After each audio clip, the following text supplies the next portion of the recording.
students. Good morning, good afternoon, and good evening. I hope you all are having a wonderful day. As you can see, today we are going to do a wonderful poem written by none other than Robert Frost. The name of the poem is The Road Not Taken. It is one of my favorite poems, and I can assure you that after today's session, you too are going to fall in love with this poem. So, before we proceed with the line by line explanation of the poem, let's move on and just have a glance at the poem in total. Two roads diverged in a yellow wood. I'm sorry I could not travel both and be one traveler. Long I stood and looked down one as far as I could, to where it bent in the undergrowth, then took the other as just as fair, and having perhaps the better claim, because it was grassy and wanted wear. Though as for that, the passing there hath burned them really about the same. And both that morning equally lay, in leaves no step had trodden black.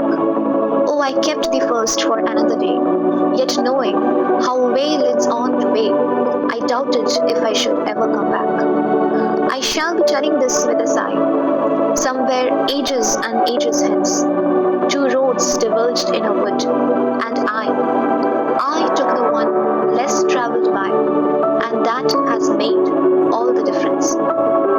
Okay, students, so those who have listened to my recitation of the poem till now, they might have understood that through this poem, the poet Robert Frost, he is actually trying to tell us about one traveler who comes to a fork in a road through a yellow wood and wishes he could somehow manage to travel both routes. But we also have to remember that this particular poem, it's an ambiguous poem through which the poet is actually trying to tell the readers to think about choices in life, whether to go with the mainstream or to go alone.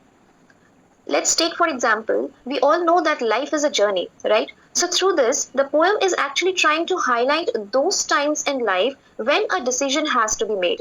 For instance, imagine a class 10 or a class 12 student who wants to decide the stream that he wants to pursue, whether he wants to take science stream, commerce stream, or humanities stream. Now, these are some life changing decisions from which you can never come back. And once the choice is made, it makes all the difference. We either end up regretting the choice that we have made, or sometimes we feel proud of ourselves for making that particular choice that we had thought of and which has led us to the place where we are right now. So, before we move on to the line by line explanation of the poem, let me just talk about the rhyme scheme of the poem.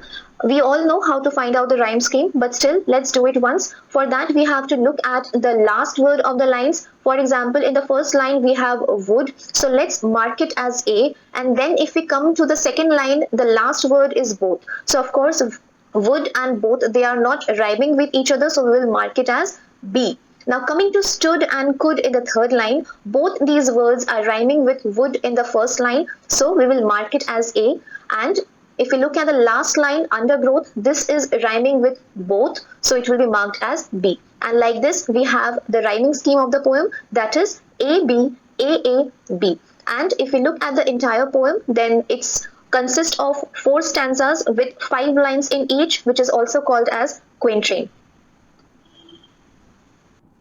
So, as I told you that this particular poem is an ambiguous poem, so we will be dealing with both the metaphorical, the symbolical meaning of the poem, and as well as the literal meaning of the poem. So, while doing that, we have to remember that this whole poem is an extended metaphor, and the road that we find in the first line, this road over here actually refers to life, and it diverges, that is, it splits apart forks. There is a decision to be made, and a life will be changed, perhaps forever. So let's look at the first 2 lines.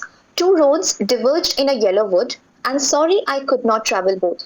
So the traveler, he is in a jungle, in a wood, which we know means forest, and right in front of him, he can see two roads are being diverged, means it's being bifurcated, it's separated into two roads. Now, as I told you that we have to remember that Frost is making use of a metaphor. So this road over here is a metaphor for life, and he is trying to portray that our lives as a path we are walking along towards an undetermined destination.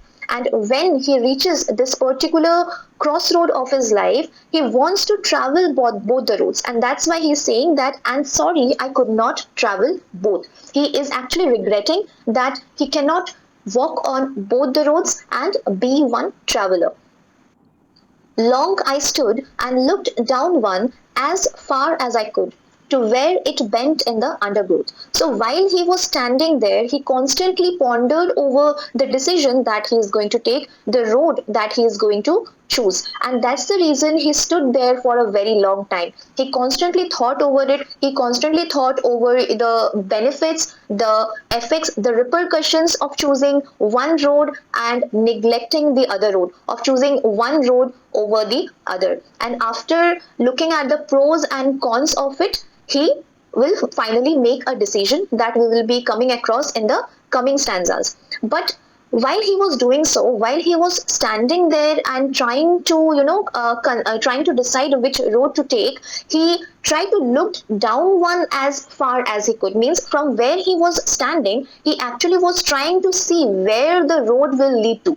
It happens with us also, right? That when we make one decision in our life, for example, as I told you, a class 12 student trying to consider or trying to think whether he wants to pursue, whether he wants to become, continue with the science stream or humanities stream. So he will be pondering, or he will be considering the future opportunities that he will be getting. So he is looking at the future, he is trying to see that in future what kind of benefits or what opportunities that choosing one particular stream will give him. And just like that, this particular traveler as well, he, while standing there, is trying to look down the road and see where it will lead him to in future. But unfortunately, it's not possible for any human being to see what will happen in the future. We can never predict the future, and that's the reason he is unable to see where the road will lead to. And so he says, to where it bent in the undergrowth. So this particular road, it was hidden by the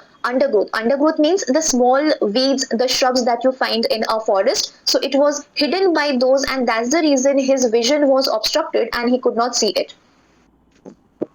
Then took the other as just as fair and having perhaps the better claim. So finally, the narrator over here eventually decides to take the other road. Which road to be exact? The road which is less traveled. While he was standing over there between the two roads, first of all, he could not make a choice. It was not possible for him to make a choice because both the roads seemed equally appealing. Both the roads seemed as just, as fair, both were pleasing, both were fascinating to him. He could not understand which one would have better claim or which road will lead to better opportunities. But still, after analyzing, after studying with a deep mind, he came to a conclusion that he is going to choose the road which seemed grassy, okay, which was covered with grass and wanted wear. Means it was clearly visible that one of the two roads, it seemed to him that one of the two roads was less traveled. Some other people had not traveled that particular road. Now through this, the writer over here is actually trying to also give us a lesson, that is, we should not fear the unknown. Because what happens, people most of the time try to follow the crowd, they try to follow the mainstream, they try to follow, or they try to choose the decision, they try to make a choice where the other people have also made the same choices. They will try to follow a particular group, that let's see where what all the other people are choosing, I will also choose the same. Because they have this insecurity, or they have this fear in their mind, in their heart, of choosing the unknown, that God knows where that unknown road or that unknown path will lead them to. So through this, the writer is also trying to tell us that we should not be scared, we should not be afraid of choosing the road which is less traveled, of making a choice which other people have not made. And through that, you can have your own experiences, you can have your own journey. So that's the reason, out of the two, he decides to walk on the road which seemed to be grassy and which seemed that it wanted wear, means it wanted to be walked upon. Though as for that, the passing there had warned them really about the same. Now once he started walking on the road, okay, after making a final decision of choosing one road, once he started walking on it, now he realizes that both the roads were equally same. Both the roads were equally worn. It seemed different to him in the beginning, but once he started traveling, he realized it was not that different. It was not that unique. But let's find out whether at the end of the road, the result will be same or not. In the beginning, though both the roads looked same, both the roads looked appealing, fascinating, but the result might differ. Okay, that's all for the second stanza, a very simple explanation. Now we will be moving on to the third stanza. And both that morning equally lay in leaves no step had trodden black. So once again, the poet is repeating the same thing mentioned in the previous stanza, that is, both the paths look same. So perhaps here the poet is actually trying to tell us that the traveler, while walking on that road, because we have to remember he has already made his decision and he has started walking on one road, and while walking he might have gone back to a flashback. He's having a flashback and he's trying to recall the moment he started his journey, the moment he made his choice, and he comes to this conclusion, he comes to this realization that both the roads were equally same. So the thing that he thought was that perhaps one road was less traveled than the other. It was just a illusion. It was just an illusion. He could not actually recognize the real road which was less traveled by. Why he says this? Because while he started walking, or when he started the journey, he saw that no leaves had the leaves which were covering those two roads, no step had trodden those leaves black, means no step had smashed the leaves on the roads. And through this he has come to the conclusion that perhaps both were equally same. There was not much difference, because in both the roads the leaves were green. It had not turned black by the footsteps walking upon them. So it means that no one had actually walked on any of the roads. Oh, I kept the first for another day, yet knowing how way leads on to way, I doubted if I should ever come back. So, as he has already started his journey, he thinks that perhaps someday he will come back and he will walk on the road that he had left behind, the road that he had rejected today. Once he will come back and he will try to experience walking on the other road. But when he says this, when he thinks to himself about this, he also knows very well that it is impossible. It can't happen, because we know that one road leads on to another and another. So one way will keep on leading to another, and like that he will never be able to come back and take the other path, no matter how much he wishes that he could come. He knew, he already has this doubt, he realizes this, that he is not going to ever come back and start the journey from where he had started. Now let's move on to the fourth stanza and the last stanza. Now this last stanza of the poem, it's extremely important and significant, because the poet here has ended the poem with a sense of ambiguity, letting it, we can say it has an open ending, letting the readers decide for themselves that whether the traveler, after completing his journey, after making the choice, in future he will be happy, he will be satisfied with the choice that he has made in the past, or he is regretful of that. Because when he says, I shall be telling this with a sigh. Sigh, we all know what's the meaning of sigh.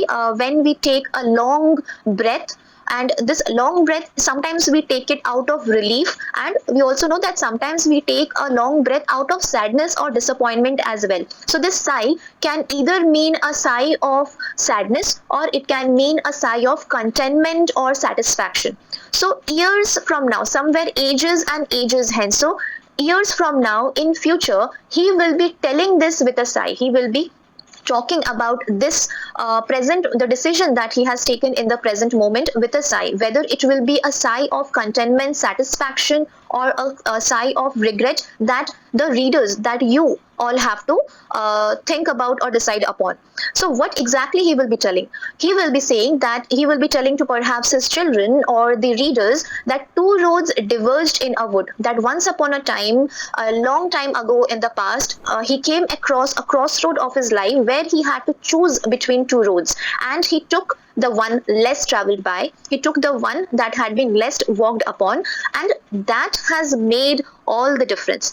So this difference, it can be either that he is happy with the difference that it has made. Either this particular decision that he has taken in the past, or we can say in the present, in the future, this particular decision will either end up making him very happy, it will end up making him very successful in life, or maybe it will perhaps lead to failure. That he cannot decide right now. Right now he is uncertain about his future, but in the future, 20 years from when he has taken the decision, he will be telling it, he will be sure that whether the decision that he had taken, it was right or wrong for him.